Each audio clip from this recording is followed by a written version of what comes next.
Assalamualaikum warahmatullahi wabarakatuh. Selamat pagi, siang, sore, dan malam kepada teman-teman yang berada di seluruh Indonesia atau bahkan di luar Indonesia. Bertemu lagi dengan saya Satya Wibawa. Eh, untuk acara kali ini memang belum kita set, kita ingin beri nama apa ya teman-teman ya. Nanti teman-teman bisa kasih masukan atau saran di kolom komentar untuk acara ini ingin diberi nama apa. Itu ya teman-teman ya. Sebenarnya hari ini saya itu kolaborasi dengan Kak Citra nih teman-teman. Cuma dari semalam Kak Citra sedang di perjalanan ya, sedang berada di bandara sehingga tidak bisa gabung bersama saya nih teman-teman. Untuk episode kali ini diberi judul bedah peluang cuan dari saham BRI. Kenapa? Karena memang prediksinya BRI itu terus meningkat teman-teman hingga ditargetkan sahamnya berada di 5.980 per lembar saham kira-kira teman-teman. Oh ya, tidak lupa kita ucapkan terima kasih kepada supporter yang telah mensupport acara ini yaitu PPA, Program Profesi Akuntan Fakultas Ekonomi Universitas Trisakti. Kemudian juga acara ini disponsori oleh Jendela Tax, Optimize Your Tax Saving. Kemudian juga ada Jendela Media ya. Nanti bisa teman-teman juga kunjungin di channelnya Kak Citra, Citra Wiryawan yang hari ini tidak hadir menemani saya. Oke, kita langsung coba beri materinya teman-teman ya. Saya coba share screen ya teman-teman atas materi yang sudah kita paparkan.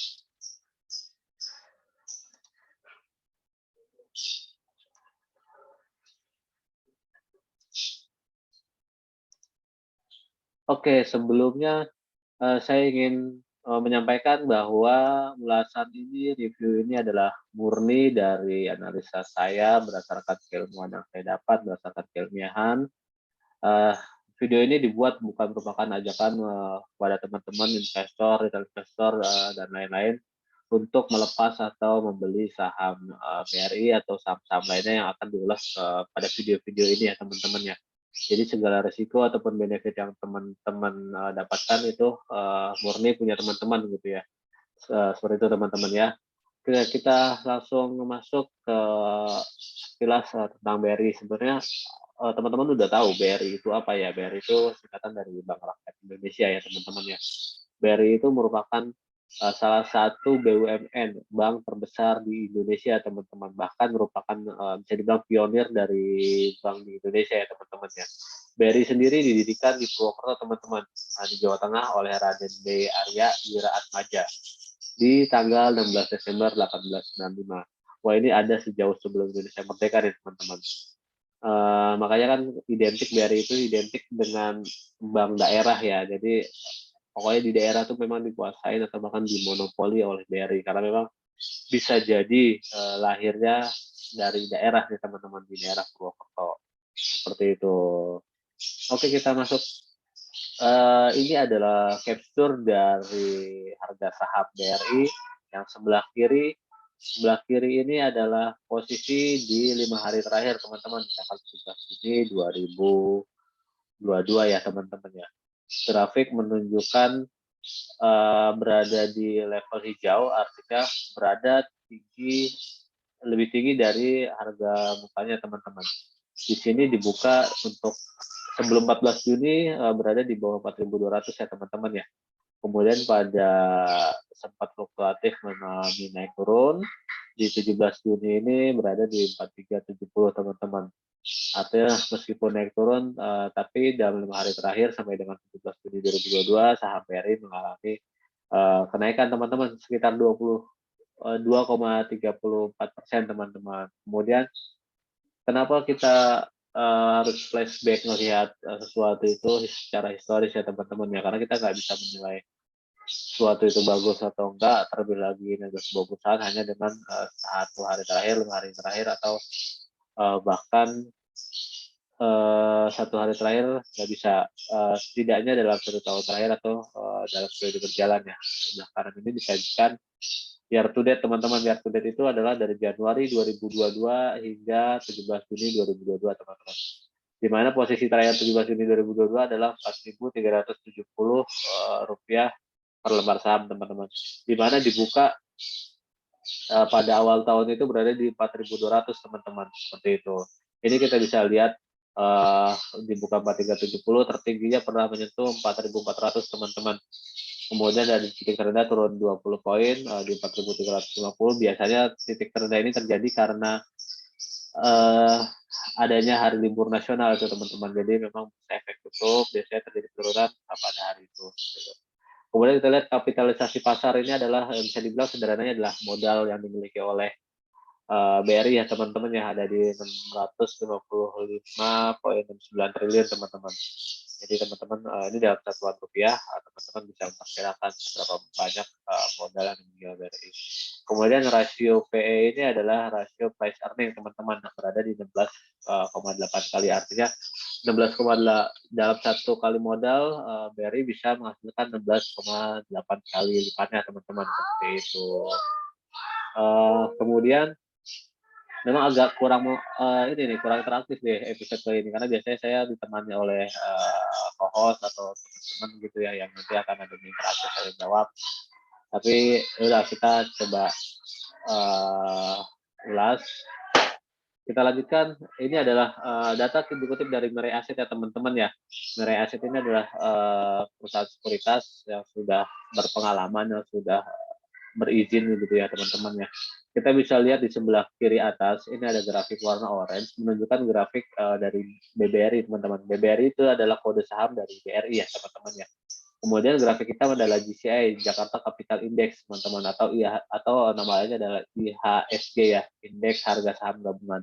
Di mana posisi BRI dengan GCI ini adalah sejalan lurus nih teman-teman, meskipun ada beberapa celah, tapi tetap pada akhirnya di,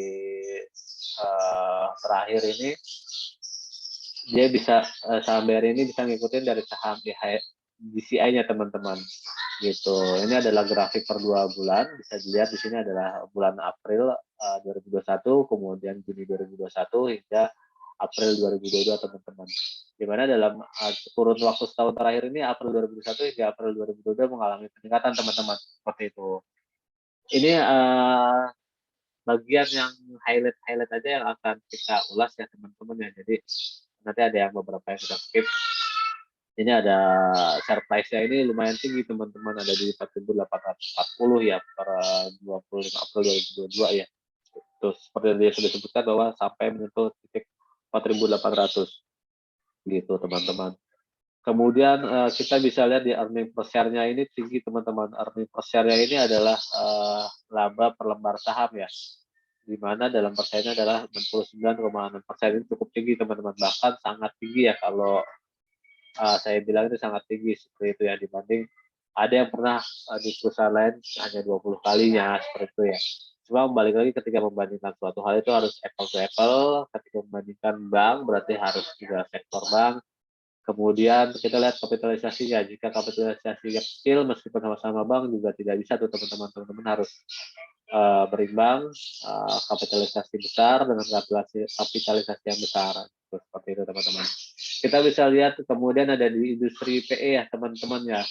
Nah, ini ada F-ini forecast ditaksirkan 16,3 gitu ya, dari benchmarknya 19,5. Artinya sekitar 2 sampai 3 poin lagi BRI berhasil mencapai targetnya teman-teman. Gitu. Ini target dalam kurun 1 tahun ya. Sekarang masih ada tengah tahun. Mungkin dari saya bisa memberi pandangan bahwa saya optimis bahwa bisa mencapai lebih dari benchmarknya karena masih tengah tahun sudah berada di 16,9 dari 19,5 yang ditargetkan seperti itu teman-teman.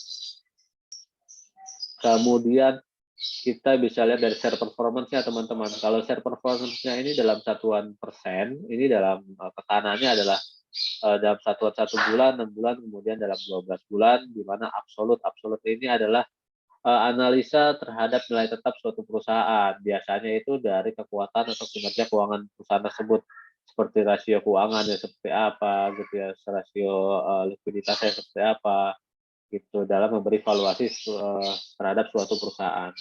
Kemudian untuk nilai relatif adalah relatif sesuai namanya bahwa bisa berubah gitu ya sesuai dengan keadaan, bahwa ini adalah perbandingan antara perusahaan teman-teman.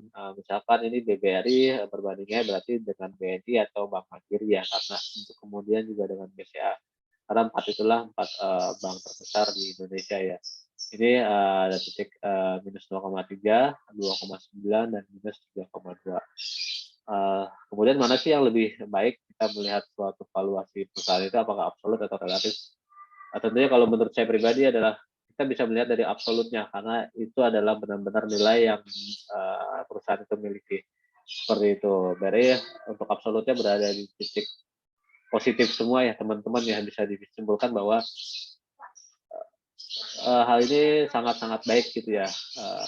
Kemudian mungkin ada pertanyaan teman-teman, wah ini kan angka bisa saja di-setting atau bahasa accounting-nya di window dressing atau segala macamnya ya. Nanti hal menarik di sekitar akhir-akhir episode ini akan kita jabarkan berdasarkan data empiris atau berdasarkan hasil penelitian apakah BRI ini merupakan manipulator atau tidak, seperti itu ya. Nanti kita jawab di slide terakhir ya teman-teman, kita jelaskan slide terakhir. Kemudian yang kita bisa masuk ke earning and valuation metric. Earning itu pendapatan atau setelah dikurangin beban gitu ya teman-teman, artinya adalah keuntungan, bisa gross profit, bisa net profit gitu ya. Kemudian adalah nilainya, ini merupakan media metrik dari valuasi dan earning dari BRI dalam 2018 Desember 2019, Desember 2020 hingga proyeksi 2023 teman-teman. F ini forecast atau bisa dibilang proyeksi atau bisa dibilang target dari BRI. Gitu. Di 2022 mereka kita bisa lihat angkanya terus naik teman-teman. Dari net profitnya kita bisa terus naik dari 32, 34 memasukin masa pandemi nih.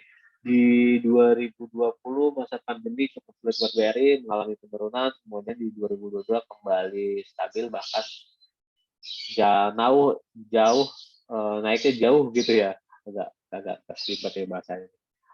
Naiknya jauh dari tahun 2018 sekitar 20.000 ya, dari 32.000 menjadi 52.000 nih teman-teman.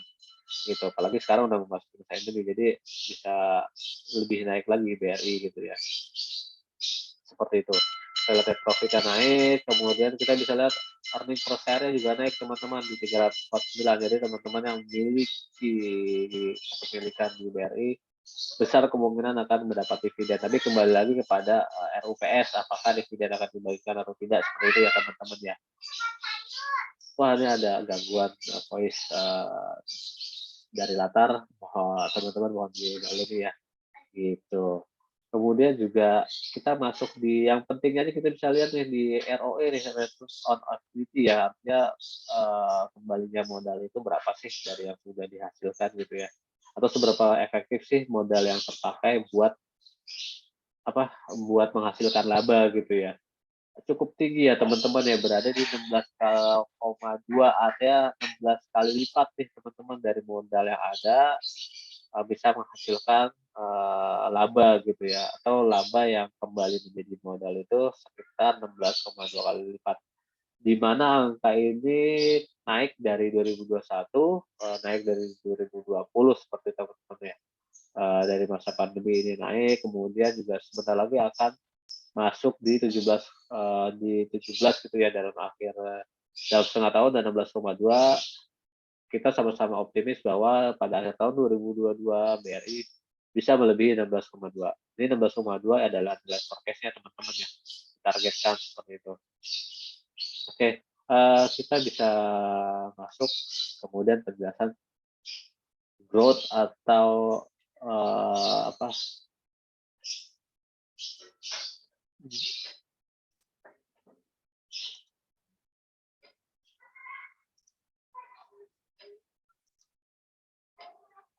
Oke, kita masuk di ini ya teman-teman ya. NIM itu adalah net interest margin teman-teman. Kalau di sektor perbankan tuh memang agak beda namanya ya, rasio keuangannya ya, bukan seperti perusahaan-perusahaan lainnya. Kalau di luar sektor perbankan namanya gross profit margin teman-teman. Kalau di perbankan, jasa keuangan namanya net interest margin, karena memang komoditinya adalah keuangan gitu ya teman-teman ya, di mana adalah pendapatan terbesarnya adalah interest seperti itu. Ini kita bisa lihat perbandingan antara margin dengan COF. COF itu cost of fund atau bahasa di luar perbankannya itu adalah beban-beban yang dikeluarkan buat memperoleh margin itu ya teman-teman ya. Di mana gap antara NIM dengan COF itu adalah uh, gap pendapatannya itu teman-teman. Kita bisa lihat pada titik 2021 aja dengan net interest margin 6,8%, di mana COF-nya adalah 2,2%. Itu. Artinya dengan adanya COF 2,2%, BRI masih mampu menghasilkan net interest margin, bukan gross ya. Artinya net interest margin itu sudah bersih, dikurangi beban-beban usaha, mendapat 6,8% teman-teman, seperti itu. Masih relatif tinggi teman-teman untuk angka ini ya. Kemudian diproyeksikan, diforecastingkan di 2023 mendapat net interest margin 7,9% dengan naiknya COF 0,1% teman-teman, masih reasonable lah ya, dengan margin yang tetap, tapi mereka memproyeksikan bahwa akan adanya kenaikan cost of fund seperti itu ya teman-teman ya. Kemudian kita masuk di figur 6, ini ada ROA dan ROE. Tadi ROE sudah dijelaskan, sekarang saya akan menjelaskan ROA. ROA itu adalah return aset. Kalau tadi adalah kembali kepada equity atau modal, sekarang adalah besaran profit yang kembali menjadi aset. Atau ada juga menyebutkan bahwa efektivitas suatu aset perusahaan dalam menghasilkan laba perusahaan.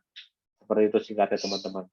Kita bisa lihat perbandingan ROE dengan ROA juga tidak terlalu jauh ya, artinya seimbang. Kadang bahkan suatu perusahaan tidak bisa mencapai kedua-duanya, bahkan juga tidak bisa mencapai salah satu di antaranya. Tapi BRI bisa mencapai kedua-duanya teman-teman, baik ROA atau ROE gitu ya.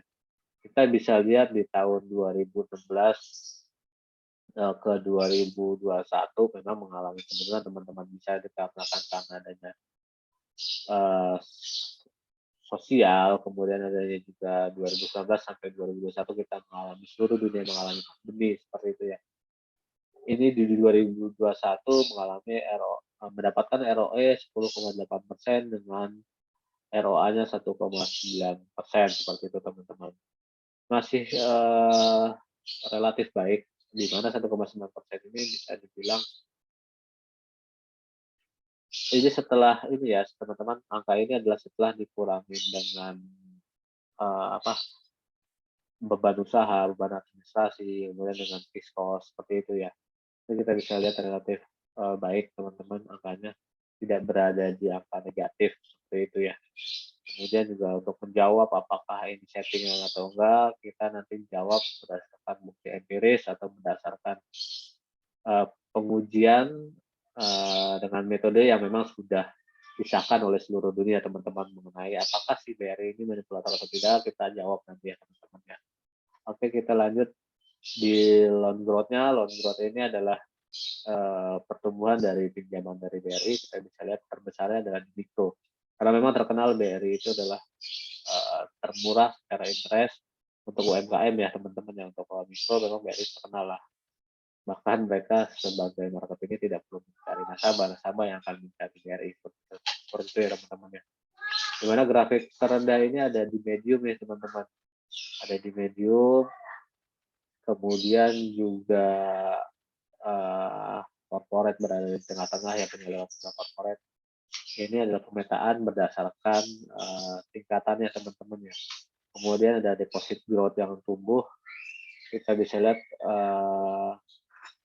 di mana tertingginya ada di current account teman-teman. Current account itu terdiri dari tabungan dan deposito teman-teman. Itu deposito dalam jangka pendek ya teman-teman ya. Kemudian saving account itu adalah deposito dalam jangka waktu long term gitu ya teman-teman ya. Nanti juga ada perbandingannya tuh, kita ulas, namanya CASA teman-teman, current account, saving account. Nanti kita jelaskan setelah ini ya teman-teman ya.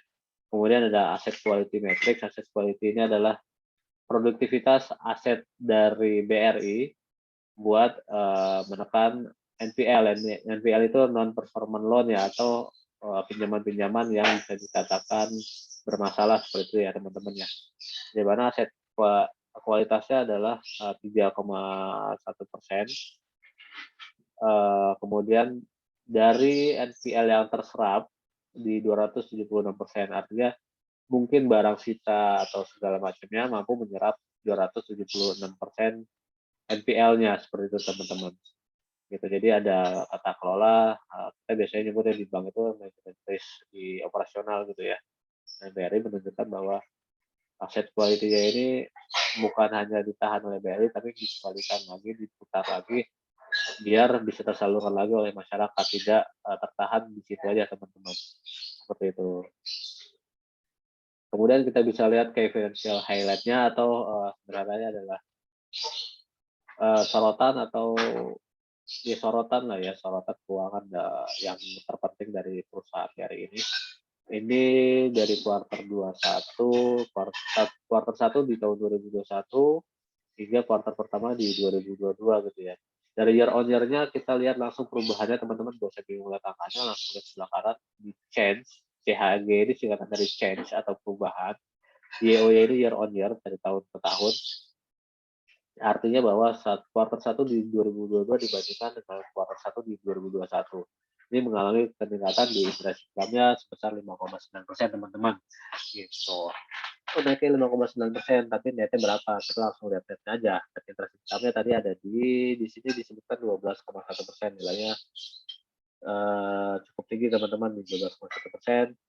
Kemudian ada non interest income, ada penghasilan lain di luar interest ya, sebesar 10,2%, sehingga operating income-nya berada di 11,5%. Kita langsung lihat net profit-nya teman-teman.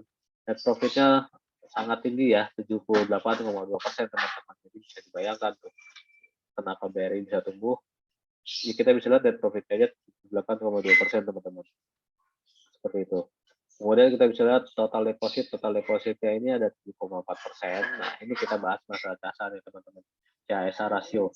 CASA rasio itu adalah dana murah teman-teman. Dana murah itu seperti ini. Jadi dalam mendapatkan atau menyalurkan sebuah kredit, BRI juga tentunya mengeluarkan dana gitu ya buat mendapatkan dana itu, atau bisa dibilang maksudnya perlu modal lah buat mendapatkan komoditasnya gitu ya. Kalau di retail mungkin perlu modal buat mendapatkan barangnya, kalau di perbankan itu perlu modal buat mendapatkan dana seperti itu teman-teman. Dimana modal itu adalah interest yang dibayarkan ke nasabahnya teman-teman. Jadi kalau teman-teman punya tabungan di suatu bank, itu kenapa interestnya kecil? Karena ya itu adalah dana murah dari bank seperti itu. Dana murah, kenapa dihargai murah? Karena suatu saat kapanpun teman-teman mau ambil dana itu pasti bisa seperti itu. Makanya oleh karena itu perbankan memberi interest itu tidak terlalu tinggi ya, karena dalam jangka pendek mau di save hari ini kemudian 2 jam lagi ditarik itu bisa gitu. Ini akan dibandingkan dengan deposito atau simpanan dalam jangka panjang, di mana nanti simpanan jangka panjang itu mendapat interest yang tinggi gitu. Artinya secara singkatnya semakin besar nilai kasar ratio ini, artinya semakin bersaing, kompetitif harganya atau interest yang diminta BRI kepada nasabah yang meminjamnya seperti itu teman-teman. Semakin besar jasa artinya semakin baik buat suatu bank, kemudian juga menjadi semakin bergain, semakin memiliki daya tawaran tinggi di pasar ya teman-teman, seperti itu. Kemudian NPL-nya, non performing loan-nya ini minus teman-teman. Artinya kalau positif 0 aja itu sudah bagus ya. Ini non performing loan-nya sampai minus 0,2. Artinya BRI tidak memiliki pinjaman-pinjaman yang tidak perform gitu ya. Artinya semua pinjaman itu bagus gitu ya, seperti teman-teman. Kemudian tadi NIM sudah kita bahas apa itu NIM. NIM itu saya ulas lagi, NIM itu adalah interest margin seperti itu. Kemudian kita bisa lanjut. Nah, oke, sebelum kita lanjut tadi saya harus menjawab, wah teman-teman, nah ini kan bisa aja nih, Mas, ini suatu settingan ini itu window dressing atau segala macam, atau fraud atau apa gitu ya. Oke, ini saya jawab berdasarkan Wibawa 2022 olah data tesis, di mana sampel yang digunakan pada saat itu adalah atau menguji data perbankan terhadap fraud financial statement pada tahun 2018 hingga 2020. Metode yang digunakan adalah MBD score, di mana MBD score sudah teruji, sudah diakui dan sudah digunakan oleh peneliti-peneliti dalam mengukur nilai fraud financial statement, teman-teman. Jadi kita fokus pada BBRI ya, sudah di highlight kuning. BBRI terbukti di 2018, 2019, dan 2020 bukan merupakan manipulator, teman-teman. Artinya bisa dibilang dalam 3 tahun terakhir pada saat itu, BRI murni membukukan pembukuannya secara wajar, secara transparan, secara akuntabilitas, teman-teman. Seperti itu. Kadang kan ada kejadian bahwa laporan auditnya mendapat predikat wajar dengan pengecualian, atau bahkan yang terbaik wajar tanpa pengecualian. Tapi kenyataannya bahwa terjadi penurunan saham, anjlok, kemudian terbukti bahwa predikat yang didapat adalah settingan atau dan segala macam gitu ya dengan segala dugaannya. Tapi ini dibuktikan berdasarkan pengujian data, teman-teman, pengujian metode. Terbukti bahwa BBRI bukan merupakan manipulator, teman-teman. Jadi teman-teman nggak usah khawatir buat bekerja sama atau buat lebih mengenal lebih dalam lagi kepada BBRI ini. Sudah disampaikan bahwa BBRI bukan merupakan manipulator gitu. Saya rasa saya cukupkan episode kali ini, mengingat waktunya sudah mau habis seperti itu ya, teman-teman ya. Kita bisa ketemu pada episode selanjutnya dengan kolaborasi dengan teman-teman yang lain. Saya tunggu, kemudian kritik sarannya silakan di kolom komentar. Jangan lupa like, share, dan subscribe ya, teman-teman ya. Oke, tidak lupa saya ucapkan terima kasih kepada PPA, Program Pendidikan Profesi Akuntansi, Fakultas Ekonomi Universitas Trisakti. Kemudian terima kasih kepada Delatex, Optimasi Your Tax Saving, kemudian juga Jela Media yang terus mensupport channel ini dan episode-episode ini. Ditunggu juga teman-teman yang mau memberi saran channel ini, kemudian nama dari acara ini, bisa di kolom komentar atau bisa menghubungi di 081318800844. Saya Satria, saya undur diri. Wassalamualaikum warahmatullahi wabarakatuh.